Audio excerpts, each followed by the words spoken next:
Hi, I'm Joan Newcomb, and I'm doing a series of morning musings based on my blog, Adventures in Density and Effort. Today's topic is mental image pictures. So I'm going to read the blog and I will comment and maybe update some things because this original post was from 2008 and the world has changed a lot since then. Although as consciousness, some things are eternal. Some people believe that when we pop out of our mother, that we're just a blank slate or a blob of clay to be molded. Not true. We come into this physical experience already filled with information and awareness. Some of this comes from previous lifetimes. Some of it comes from experiences within the womb. How we encapsulate information and awareness is in pictures. We are constantly absorbing pictures from others as well as creating our own. We are veritable galleries of pictures which influence our perception of the world. We view reality through these pictures, which has the effect of looking like through a photograph or a slide. These slides can be laden with emotions, which color our feelings, experiences, and can make it difficult to change or move forward. An obvious example of this is post-traumatic stress syndrome. A person has been through a traumatic event in their life, and then for years afterwards, it continues to plague them whenever something triggers these slides to pop up. Suddenly, they're not viewing reality in front of them, but seeing things through these mental image pictures taken at the time the event occurred.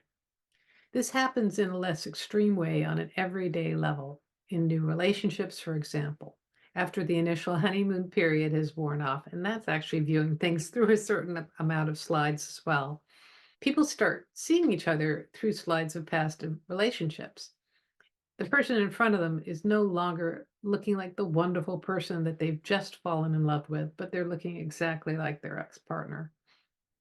The same things happen when someone changes jobs or schools or moves to a new area.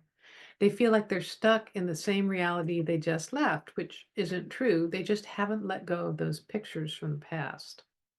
It is possible to de-energize these pictures so that you can see the world around you the way it really is, or at least from a clearer perspective. One way is to reframe your thoughts. Listen to how you express yourself. Perhaps there's a way to put a more positive spin on it. For example, say you've just changed jobs and you're feeling like the new one is exactly like the old one. Perhaps at the old one, you couldn't express a differing opinion or voice a concern. You could reframe your impression of your new workplace as being open and accepting to new ideas. People tend to respond to the pictures that you project at them. So if you're viewing them as open and accepting, likely as not, they'll behave that way with you. The same applies to relationships. If you have a slide that women in your life are critical and judgmental because your mother was that way, you'll experience them as critical and judgmental, even if they're not being that way to begin with. Choosing a more positive way of looking at the world may seem simplistic, but it can change your life in very powerful ways.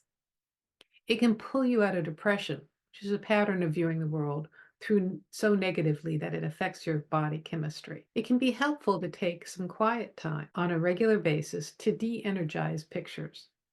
One way to do this is to imagine that you have an energy connection from the lower part of your body to the center of the earth. And this energy connection goes down to the center of the earth. It could be like one of those trash chutes that you find in old apartment buildings that goes down to an incinerator in the basement. Imagine dropping pictures that you want to release down that grounding connection, where they go down to the center of the earth and the energy can be recycled into something new, kind of like compost. You can also do this even if you're not certain what the pictures are. For instance, perhaps there's something that stops you from experiencing success in your life. You don't have to analyze what it is or where it came from. You can just imagine releasing it down to the incinerator in the center of the planet. If you feel like there's a lot of pictures in your way, you can imagine grocery bags full of these pictures and just drop them down to the center of the earth. Doing this once a day can dramatically change your reality in a very short time. Some things to think about. Do you have an area of your life where you've been spinning your wheels? Perhaps there are some stuck pictures keeping you from moving forward. Try this game of focusing specifically on this area and take every day for a few minutes to just sit quietly and imagine a big bag of full of whatever pictures that might be holding you back on this issue and create your trash chute and send those bags down. So one of my commentaries on this is I went through a huge consciousness shift between 2006 and 2009, really, where my old techniques stopped working. If you've had a similar change, you might find this trash chute technique not working as well for you.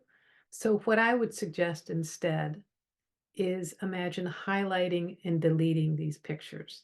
You can think of them as deleting cookies, and you can do that spontaneously whenever it occurs to you. And try that for a while and see how that transforms your life. If you like these videos, please like them, share them with others. You can also subscribe. If you've been having experiences like this yourself, or if you have any questions, go ahead and put them in the comments. I love reading your comments. And if you want to know more, I do sessions, I have a coaching program, and you can find out more about me at my website, joan-newcomb.com. And I'll see you tomorrow for another Morning Musings.